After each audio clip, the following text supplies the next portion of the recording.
Chapter 14. So Joab the son of Zeruiah perceived that the king's heart was concerned about Absalom. And Joab sent to Tekoa, and brought from there a wise woman, and said to her, Please pretend to be a mourner, and put on mourning apparel. Do not anoint yourself with oil, but act like a woman who has been mourning a long time for the dead. Go to the king and speak to him in this manner. So Joab put the words in her mouth. And when the woman of Tekoa spoke to the king, she fell on her face to the ground, and prostrated herself, and said, Help, O king! Then the king said to her, What troubles you? And she answered, Indeed, I am a widow. My husband is dead. Now your maidservant had 2 sons, and the 2 fought with each other in the field, and there was no one to part them, but the one struck the other and killed him. And now the whole family has risen up against your maidservant, and they said, Deliver him who struck his brother, that we may execute him for the life of his brother whom he killed, and we will destroy the heir also.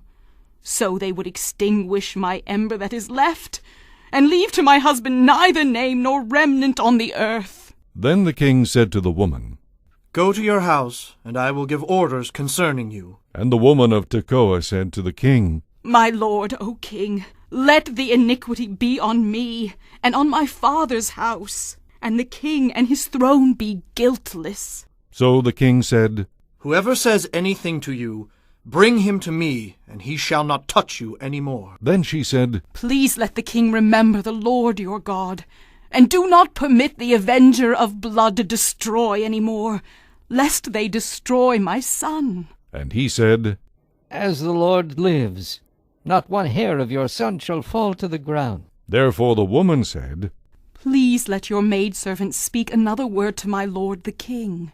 And he said, Say on. So the woman said, Why then have you schemed such a thing against the people of God? For the king speaks this thing as one who is guilty, and that the king does not bring his banished one home again. For we will surely die, and become like water spilled on the ground, which cannot be gathered up again. Yet God does not take away a life, but he devises means, so that his banished ones are not expelled from him. Now therefore I have come to speak of this thing to my lord the king, because the people have made me afraid. And your maidservant said, I will now speak to the king. It may be that the king will perform the request of his maidservant. From the hand of the man who would destroy me and my son together from the inheritance of God. Your maidservant said, The word of my lord the king will now be comforting. For as the angel of God, so is my lord the king in discerning good and evil. And may the Lord your God be with you. Then the king answered and said to the woman, Please do not hide from me anything that I ask you. And the woman said, Please let my lord the king speak. So the king said, Is the hand of Joab with you in all this? And the woman answered and said, As you live, my lord the king, no one can turn to the right hand or to the left from anything that my lord the king has spoken.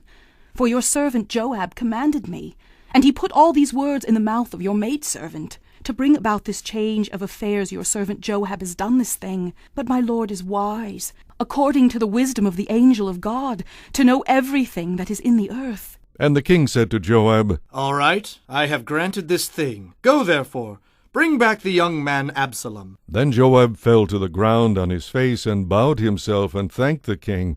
And Joab said, Today your servant knows that I have found favor in your sight, my lord, O king, in that the king has fulfilled the request of his servant. So Joab arose and went to Geshur, and brought Absalom to Jerusalem.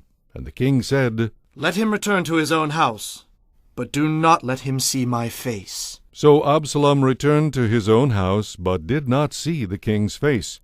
Now in all Israel there was no one who was praised as much as Absalom for his good looks. From the sole of his foot to the crown of his head there was no blemish in him.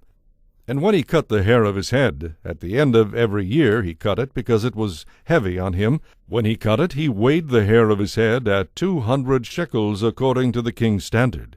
To Absalom were born 3 sons and 1 daughter, whose name was Tamar. She was a woman of beautiful appearance. And Absalom dwelt 2 full years in Jerusalem, but did not see the king's face. Therefore Absalom sent for Joab to send him to the king, but he would not come to him. And when he sent again the 2nd time, he would not come. So he said to his servants, See, Joab's field is near mine, and he has barley there. Go and set it on fire. And Absalom's servants set the field on fire. Then Joab arose and came to Absalom's house and said to him, Why have your servants set my field on fire? And Absalom answered Joab, Look, I sent to you, saying, Come here, so that I may send you to the king, to say, Why have I come from Geshur? It would be better for me to be there still.